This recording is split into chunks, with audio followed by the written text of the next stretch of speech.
Hello, this is Up. It's hard to believe, but it has already been 7 years since I first started my studio.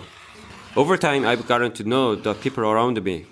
There is someone who started her journey around the same time as I did in this area about 7 years ago. Now she's moving on to a new chapter in her life. She's a gardener and florist who truly loves plants. We are not exactly close on a personal level, but I feel a kind of connection with her. The way she treats flowers and plants is similar to how I approach leathercraft. We share a sense of mutual respect for each other's work.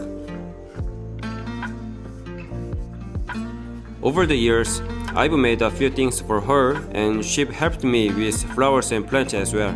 In fact, when I got married, I trusted her with the flowers for both my wedding photos and the ceremony itself. Now that she is leaving, I feel a mix of emotions, gratitude, a little sadness, and even some regret.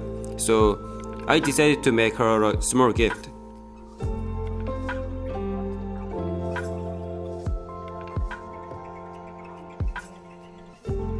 It's an Apple Watch strap.